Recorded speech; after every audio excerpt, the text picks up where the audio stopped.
Als erstes wird das Notebook vorsichtig auf den Displaydeckel gelegt. Danach werden alle Schrauben, welche die Serviceklappe halten, entfernt.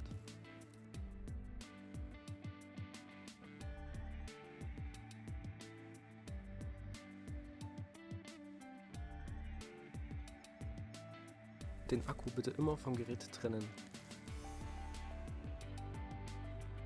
Die hier markierten Tastaturschrauben lösen.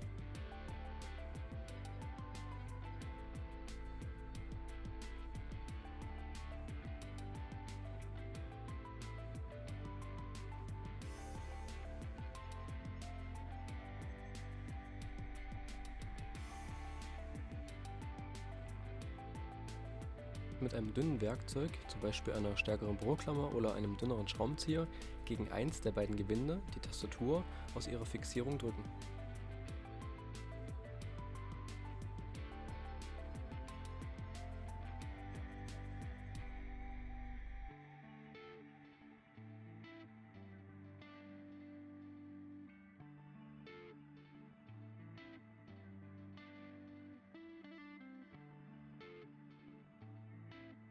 Bitte darauf achten, dass es Schrauben mit unterschiedlichen Bindelänge geben kann. Diese müssen dann später wieder an ihre ursprüngliche Position.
Vor dem Öffnen der Serviceklappe muss der SD-Karten-Dummy entfernt werden.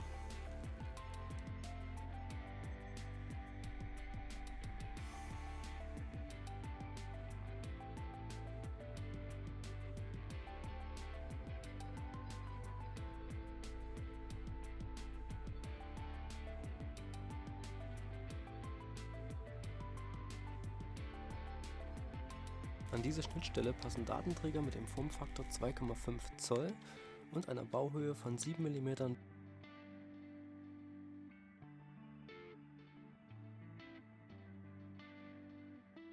Der Einbaurahmen und die dazugehörigen Schrauben befinden sich im Original-Zubehörkarton.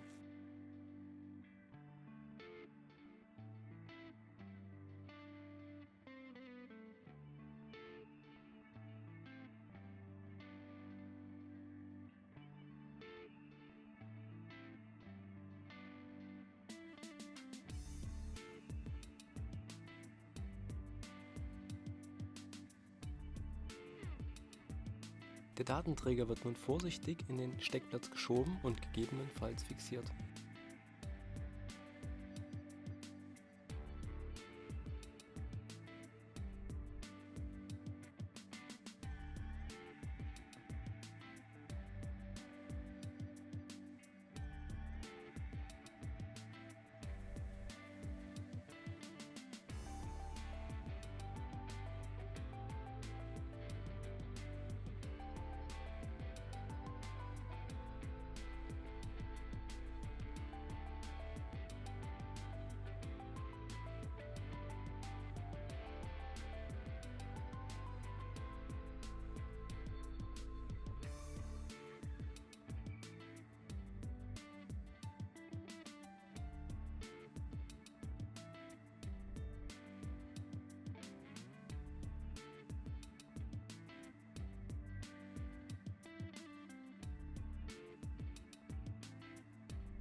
Beim Montieren der Serviceklappe ist darauf zu achten, dass die Schrauben mit unterschiedlich langem Gewinde wieder an ihrer ursprünglichen Position sind.